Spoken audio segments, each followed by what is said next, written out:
Young people, a lot of men say to me, especially like, what's fun? And I'm saying doing what you're supposed to do and fulfilling your duty and being proud of yourself is fun. That's the only fun you need. You don't need the fun of trying to chase all this garbage and this hedonism and this black hole. That doesn't lead anywhere. It only ends badly. And I think that's also one of the problems with Western society, where the youth are obsessed with fun. I'm bored. I want fun. They're also selfish. They're also self-obsessed with how they feel. This teaching a whole society and teaching a large contingent of the youth that how they feel plays paramount over the world. If you feel sad, that's all that matters. Not, well, I feel sad, but it doesn't matter because I'm doing the right thing. No. What matters is how you feel right now. And when you have a whole contingent of the youth obsessed with only being happy, I think this is one of the largest reasons they can psyop them so easily into doing insanity. But I think we're designed to struggle a bit, because the closer you are to struggle, the more sensible you are. Also, if you meet somebody who's had a hard life, they seem to be pretty wise. When you speak to these liberals or these morons, they've had very easy, soft lives. So I think humans are supposed to struggle a bit. It's the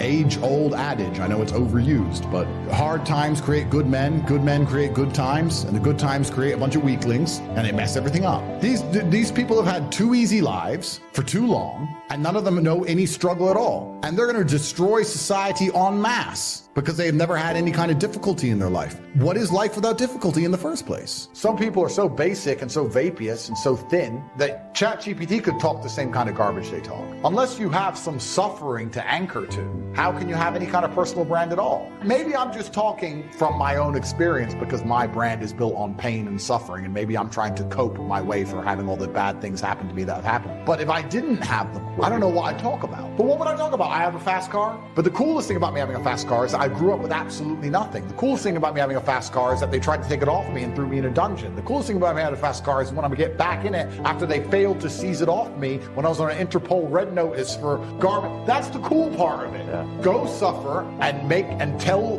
people all the lessons you learn along the way. And people will respect you knowing that you've been through something which is difficult. Respect has always lied on the other side of fear. The reason we all watch the big boxing match and have so much respect for the men who get in there is because it's scary to do. Respect lies on the other side of fear. So people are going to respect you if you do things that they'd be scared to do themselves. And then they're going to say, well, I don't want to go through that. Let me at least try and get the lessons from him. And he's going through it so I can learn from his experience, or I can learn from his mistake. Perhaps my whole life is not about trying to find comfort, it's trying to find challenges, and it's trying to find stories. Even in jail, my brother and I kept saying this is probably the best story, one of our best ever stories. If you were to say to me right now, Andrew, do you want to spend a year living in comfort and flying around the world and sleeping with girls and doing whatever, or do you want to spend a year in a jail in Mongolia? I'd probably choose the jail. Maybe I'm nuts, but for me, it's all about the challenges. It's not about the comforts. That's what I'm interested in, and I want to have stories to die with. I like a stormy ocean. I don't want calm. I like big waves, chaos. I want a chaotic life. I want 4 businesses and 8 girlfriends and problems and stress, and that chick found out about the other chick, and I need all this chaos because that's where I find enjoyment. There's a lot of people who complain about the bad things that happen in their life, not understanding that without the bad things, you'd have no life at all. You need all of the bad things. You need the mental struggle. You need to go through things which you regret. If you've never regretted any action you've ever taken, how can you sit and make an intelligent decision for the future? You need to sit and say, well, I felt the sting of regret for X. I don't want to feel the sting of regret for Y. So that's what life is all about. People think that life is just the good times, and this is the massive misconception. People think being in love is holding hands, and I hold hands and we cuddle in bed. I love them. Love is the whole spectrum. Love is missing them. Love is breaking up with them. Love is the whole circle. There's no up without down. Anything that has the ability to emotionally affect you positively has the ability to emotionally affect you negatively. I was broke for the longest time, and that's when I actually became the person I am. I don't think money changes you. I think money amplifies you. I think if you're a real man and you get rich, you're a good man. If you're a pussy and you get rich, you become worse than ever. You become, like we talked, a weak, dictatorial, insane, evil person. You need all of the character building, bad times, being broke. You need all that before you're rich. The worst thing that can happen to you is you get rich at 19. If you look at anything that builds a man into a man, there's a degree of suffering. It's usually the things that made you the best version of you are usually the worst things that happen to you. Life as a man is pretty shit, and you're going to feel shit for a pretty large percentage of the time. But you're only going to ever escape that if you just perform regardless. As a man, you can't say, I will perform when I feel good. It doesn't work that way because our heads are too complicated and life's too complicated. There's too much stress and too much pressure. You have to be the kind of person who says, I perform regardless. I didn't miss a single day's training. I didn't miss a please. I didn't miss a thank you. I'm not saying I was happy. I'm saying I did exactly what I was supposed to do. People message me all the time like, oh, but Tate, you don't know how sad I feel. No, I know exactly how sad. The difference is I used it. People often talk about depression and say I don't understand it. I will say, listen, there's been times in my life where I was fully functional as an adult. I would never label myself depressed because I don't believe in the idea of labeling myself in the negative. But there's been times in my life where I didn't give a fuck if I lived or died. There were times in my life where I went to fight a man for money and I didn't give a shit if I lost and even woke up.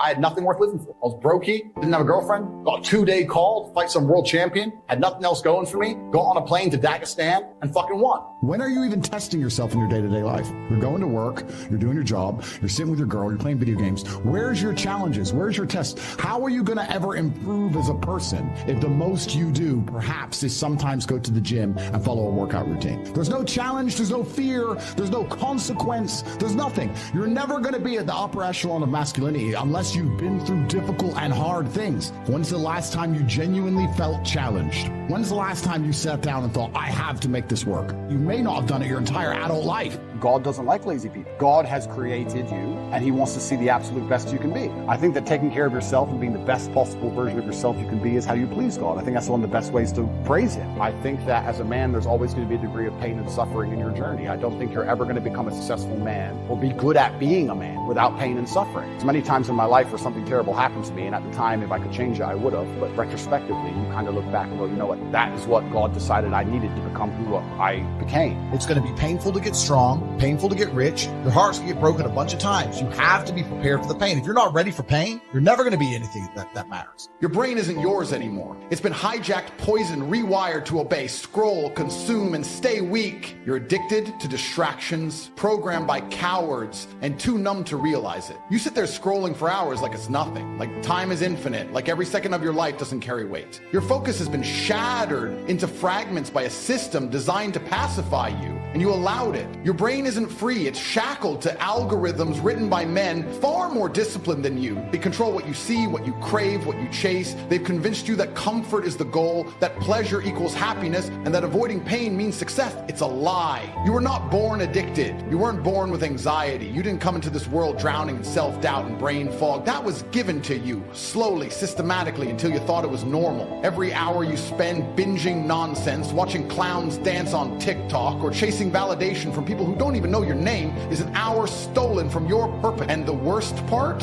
you feel it. Deep down, when the noise fades and the lights go off, you know something's wrong. You know you've drifted so far from the man you could have been. That guilt you carry isn't depression, it's your potential screaming inside you, begging you to fight back. You are not broken beyond repair. You are not weak by design. You are simply disconnected from who you are meant to become. Beneath the layers of distraction, porn, sugar, and self-pity is a warrior that's been neglected for far too long, and no one's gonna dig him out for you. No guru, no therapist. It has to be you. You have to snap, not out of sadness, but out of rage, out of fury for the years you've wasted and the strength you've forgotten. Don't misunderstand me. This isn't about positive thinking or morning affirmation. This is war. You have to strip away everything that numbs you, kill the addiction, eliminate the comfort. You have to reintroduce yourself to boredom, to stillness, to hunger, because in that emptiness, your true self resurfaces. The fire comes back. Your mind becomes a weapon again. You begin to see clearly. You realize what's actually important. You stop caring about likes and start building legacy. You stop consuming and start creating. That's what detox does. It's not about being clean. It's about being dangerous again. You are reclaiming the throne in your own head,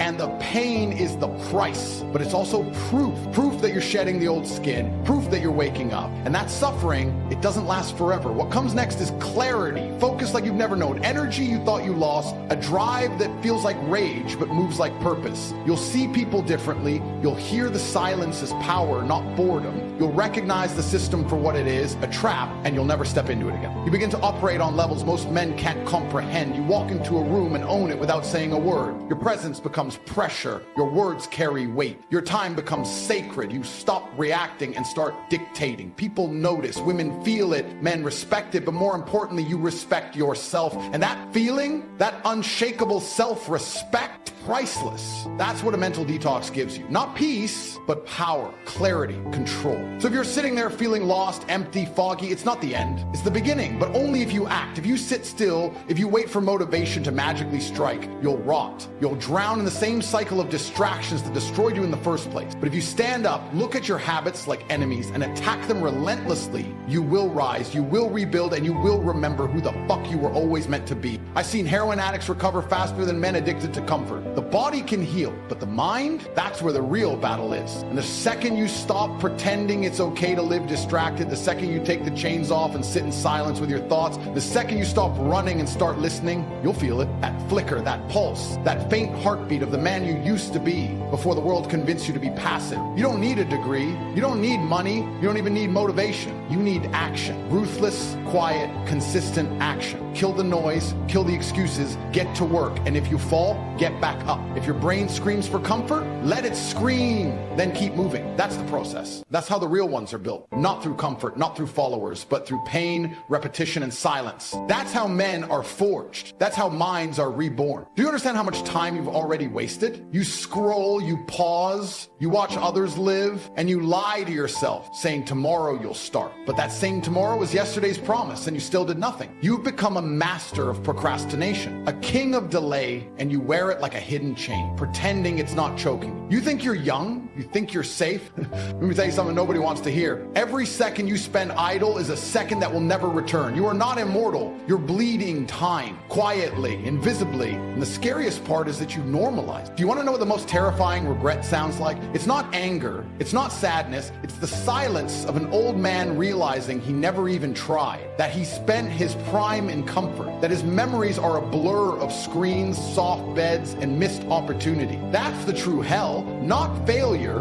but mediocrity wrapped in comfort. That's what most of you are building, a soft, forgettable existence. And when it's too late, you'll look back and realize the man you could have been died every time you hit snooze, every time you said I'll start Monday, every time you scrolled instead of built, every time you sat instead of stood. You can still flip the switch. You are not done. You are not finished unless you choose to be. You don't need permission. You don't need inspiration. You need rage. Not chaotic rage, but focus, surgical, righteous rage. Rage against your own apathy. Rage against the version of yourself that was comfortable being invisible. That rage can become your engine, can fuel your discipline. It can sharpen your mind. There is still breath in your lungs, which means there's still a fight left to wage. You are not too old. You are not too broken. The world lied to you when it told you that greatness is reserved for the gifted. It's not. It's reserved for the committed, the obsessed, the relentless, those who refuse to die before they're dead. You don't need to be perfect. You need to be possessed. And if you're sitting there feeling overwhelmed, good. That's the feeling of truth hitting a mind that's been asleep for too long. That's the friction between who you are and who you could be. It's uncomfortable, it's brutal, but it's beautiful because it means your soul is still awake, it's still fighting. You haven't lost it yet. Now the question is, will you honor it or will you silence it again with distraction, comfort, and cowardice? Don't wait for life to teach you a lesson the hard way. Don't wait until the pain is irreversible. Wake up now, move now, fight now, because if you don't, someone else will. And they'll take what could have been yours, the money, the girl, the power, the legacy. Everything you say you want will be owned by the man who didn't flinch while you hesitated. That should haunt you. Every choice, every moment, every decision is taking you somewhere. And most of you are halfway buried already, calling it balance. But balance is a myth sold to weak men. You don't need balance. You need obsession. You need the kind of intensity that burns through excuses and turns chaos into discipline. People talk about being burned out like it's some badge of honor. You're not burned out. You're just unorganized, unfocused, soft. You've never actually pushed hard enough to earn real exhaustion. Try waking up at 5 a.m. every single day, training like a savage, working 16-hour days, reading, building, creating, and then tell me about burnout. Most of you are tired from doing nothing, drained from indecision, exhausted by your own mental weakness. You don't need rest. You need structure. You don't need a break.